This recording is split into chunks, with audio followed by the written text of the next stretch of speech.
जब भगवान अपने धाम को गए तो पांचों पांडव भी स्वर्गारोहण के लिए निकल गए। कहाँ गए? तो कहा वो गए केदारनाथ धाम में। अब सुनिए, जब पांडव निकल गए स्वर्गारोहण के लिए, छोटे से परीक्षित को गद्दी पर बिठा दिया। अब पंच केदार का रहस्य क्या है? देखिए केदारनाथ कैसे प्रकट हुए। अच्छा, यहाँ कोई है जो केदारनाथ धाम गया है? कोई गया केदारनाथ? एक मैया गई है और कुछ लोग गए हैं। इधर कोई? हाँ, एक दो लोग गए। केदारनाथ कैसे प्रकट हुए? कहते हैं कि जब पांडव भगवान शिव की तपस्या करने के लिए, महाभारत का जब अंत हो गया, भगवान जब पृथ्वी छोड़कर चले गए और परीक्षित को गद्दी पर बिठा करके गए, तो पांडवों के मन में बड़ी आत्मग्लानि हुई। आत्मग्लानि से उनका मन भर गया। हमने अपनों का रक्तपात किया, हमने अपनों का रक्त बहाया है, हमने बहुतों की हत्या की है, बहुतों को युद्ध में मारा है, न जाने कितने मांग का सिंदूर उजाड़ा है, न जाने कितनी गोद हमने सुनी कर दी है। अपराध बोध से जब उनका मन भर गया, शांति पाने के लिए शिव की तपस्या करने वो केदारनाथ धाम में गए। पांचों पांडव शिव को पाने के लिए गए। महादेव वहां निवास कर रहे थे। शिव जी उन्हें क्षमा नहीं करना चाहते थे, दर्शन नहीं देना चाहते थे।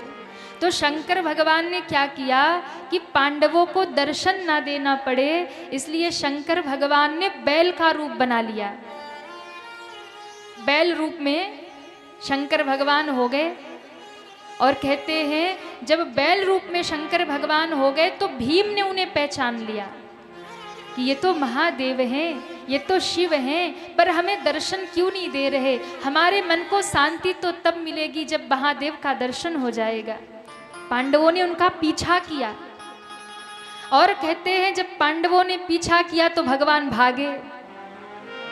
भगवान भागे, शंकर भगवान बैल रूप में पीछा करते करते जब पांडव गए तो भगवान को भीम ने पकड़ना चाहा, और जब भीम ने पकड़ना चाहा तो बैल रूप में भगवान धरती में समाहित होने लगे, धरती में समाने लगे। जैसे ही धरती में भगवान समाने लगे तो पूरा शरीर तो पृथ्वी में चला गया।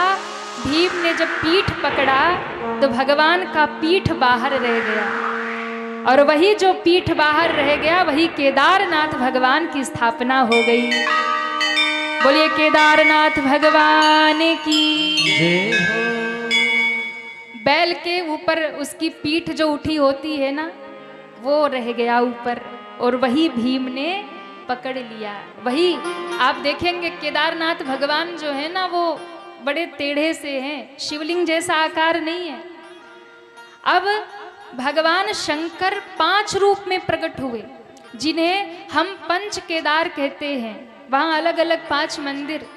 तो भीम ने जो दर्शन किया वो भगवान की पीठ का दर्शन किया।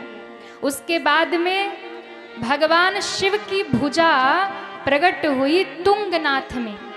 भगवान शिव की भुजा जो पूरे संसार को थामे हुए है वो तुंगनाथ में प्रकट हुई। और भगवान शिव का मुख प्रकट हुआ रुद्रनाथ में। भगवान शिव के नाभि और पेट प्रकट हुए मध्य महेश्वर में। यानी मध्य महेश्वर जो है वो पूरी सृष्टि का केंद्र है। मध्य महेश्वर से पंच केदार का दर्शन होता है क्योंकि वो मध्य में है। तो भगवान के नाभि और पेट मध्य महेश्वर में प्रकट हुए, और भगवान की जो जटाएं प्रकट हुई वो कल्पेश्वर में प्रकट हुई। तो शिव की जटा कल्पेश्वर में और पीठ केदारनाथ में, ये पांचों मिलाकर के पंच केदार हो गए। बोलिए केदारनाथ धाम की जय हो, शंकर भगवान की जय हो। तो 5 अंग 5 जगह प्रकट हुए, वही पंच केदार। जो पांचों पांडवों को दर्शन हुए। भगवान शिव ने उन्हें दर्शन देना नहीं चाहा था, पर पांडवों ने भगवान को पकड़ लिया था और दर्शन कर लिया था। तो ये पंच केदार का रहस्य है। इसके बाद में पांडव स्वर्गारोहण करते हैं।